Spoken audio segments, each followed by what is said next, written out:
Bienvenue dans ce nouveau numéro de Fontaine, l'édition citoyenne. Aujourd'hui, on part repolliniser nos villes grâce aux ruches urbaines installées sur les toits fontainois. Et puis le festival Art du Récit se poursuit à Fontaine. Retour en images sur le conte Bonhomme et sa mise en scène audacieuse présentée à la médiathèque Paul-Éluard. Enfin, vous retrouverez l'agenda des temps forts à Fontaine.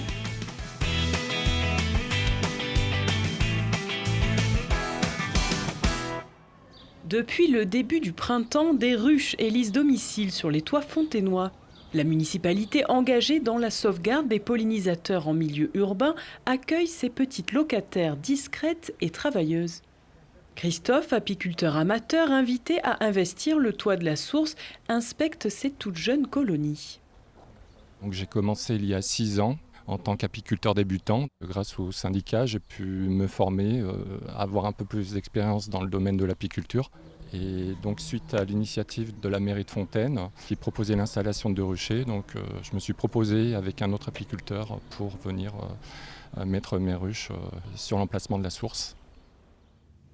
C'est un lieu particulier et c'est un lieu qui a un bon emplacement. Vous pouvez voir par vous-même qu'aux alentours, il y a pas mal de végétation. Nous sommes à proximité du parc Karl Marx. Il faut savoir qu'une abeille peut parcourir une distance maximum de 1,5 km pour aller récupérer le nectar. Donc nous avons un environnement assez privilégié ici à la source. C'est ce qui nous a amené aussi à poser nos ruches sur l'emplacement de la source. Des abeilles particulièrement douces ont été choisies pour ce projet. Un filet tendu devant les ruches fait office de piste d'envol pour les butineuses, ainsi incitées à contourner l'école toute proche. Enfin, les services techniques de la source permettent un accès permanent aux apiculteurs chargés de la surveillance des abeilles du quartier. Après le succès des ruchers familiaux accessibles à tous à Fontaine, le syndicat apicole dauphinois se félicite de cette nouvelle initiative. Alors, le syndicat apicole dauphinois, il a été créé une 40aine d'années, nous sommes sur Fontaine et notre volonté, nous, c'est de faire partager cette connaissance sur les abeilles et de participer à la sauvegarde des pollinisateurs. C'est important que dans la ville, il y ait effectivement des pollinisateurs. Mais ce qui est encore beaucoup plus important, c'est sensibiliser les habitants à l'intérêt de ces pollinisateurs, à l'intérêt d'arrêter d'utiliser des pesticides. Et on voit bien que toutes les communes de l'agglo ont pris cette décision-là et c'est beaucoup moins important et c'est pour ça que nos abeilles sont en bonne santé. Maintenant, il ne faut pas trop en mettre parce qu'après, il y aura des désagréments pour les habitants. Donc il faut trouver un juste milieu, mais je pense qu'il y a encore de la place pour de nombreuses colonies. Donc j'ai attrapé dans la main la reine. La visite du jour aura permis le marquage d'une reine et l'observation de belles premières gouttes de miel. Un bon présage pour les ruches fontainoises qui devraient prochainement investir le toit de la médiathèque Paul-Éluard.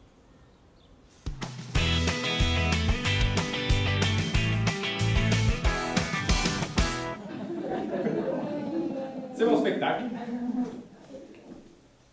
C'est pratique, hein, je peux l'emmener partout comme ça.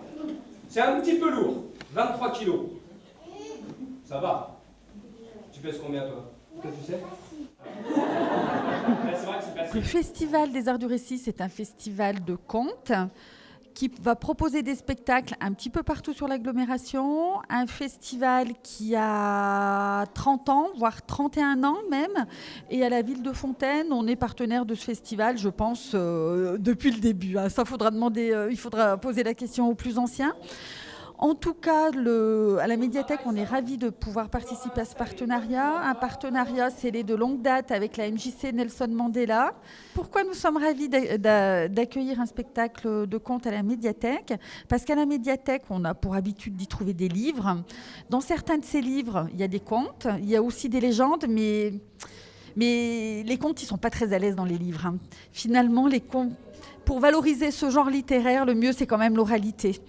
Donc, il faut les laisser s'échapper. Les contes, il faut les dire, il faut les raconter, il faut les partager, il faut les transmettre de génération en génération et surtout qu'ils laissent place à l'imagination. Et on en a tous beaucoup besoin, qu'on soit petit ou grand. On fera un fauteuil roulant avec des couleurs. Multicolore. Multicolore, exactement. Bonhomme, c'est l'histoire d'un personnage qui n'est pas plus grand que le pouce et qui vit dans une boîte en carton sur le parking d'un centre commercial.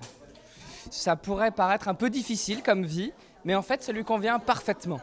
Sauf qu'un jour, une affiche de papier glacé, un œil va venir briser cette parfaite quiétude. Il va être embarqué dans des histoires rocambolesques, se retrouver devant un palais choucroute avec un roi qui coupe des têtes. L'histoire, c'est ça.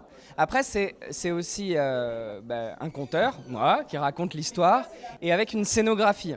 Il y a toute une scénographie de boîte en carton qui a été conçue par Vincent Godot, qui est illustrateur. Ça se monte, ça se construit, c'est une ville, c'est un centre commercial, c'est la salle du trône, et ça change régulièrement. Le grand bonheur du conte, c'est d'être avec le public, de partager un moment. Le spectacle n'est jamais exactement le même parce que le public n'est jamais exactement le même. Et moi, ça me nourrit beaucoup, ce public donc que je vais faire répondre, mais qui aussi va intervenir à certains moments, va dire des choses, des réflexions. Mais les réflexions font aussi partie du spectacle, en fait. Et moi, ça me permet d'être sur quelque chose qui change à chaque fois, qui se renouvelle et d'être toujours dans la redécouverte de cette histoire-là.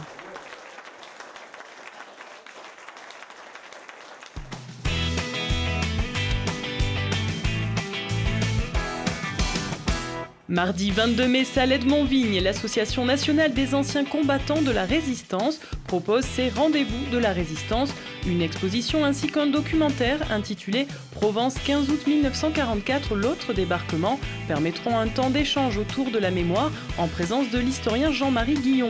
L'exposition sera ensuite visible à l'Hôtel de Ville du 23 au 30 mai. Et puis mercredi 23 mai, avis aux cyclistes plus ou moins bricoleurs. Vous pourrez apprendre comment réparer vous-même votre monture grâce aux conseils avisés des bénévoles de l'association Labrico. Rendez-vous de 17h à 19h au parc Jean Moulin s'il fait beau, dans les murs de la Maison du Temps Libre si la pluie s'en mêle. C'est juste que c'est la gueule au monde. Je sais, on fait jamais assez. On en a bouffé de l'immonde et puis après... ça va passer. Déjà plus de 10 ans que Loïc Lantoine fait tanguer la langue et chavirer la rime. Poète routard, plus conteur que chanteur, il contourne avec délectation les conventions littéraires et musicales. Créé en 2006, ce Very Big Experimental To Be Free Orchestra est un ensemble de 18 musiciens qui poussent la musique à ses extrêmes limites et fusionnent les genres. Ces deux univers se percuteront sur la scène de la Source jeudi 24 mai à 20h30. Ici je prends le temps de poser ces quelques lignes avant que ma dernière heure sonne ou ne résonne mon chant de signe. J'ai plus le temps pour les mythos et la méprise. LCS alias le contre-savoir avance depuis une dizaine d'années, un pied dans l'old school, l'autre à l'avant-garde du hip-hop. Après son dernier passage en 2013, le groupe revient cette saison à la Source pour fêter la sortie de son 3e album. Taillé pour la scène, LCS sera une nouvelle fois porté par le flow incisif et décalé de Mr. Jew, à découvrir vendredi 25 mai à 20h30. Car la France d'en haut m'a rendu trop cynique.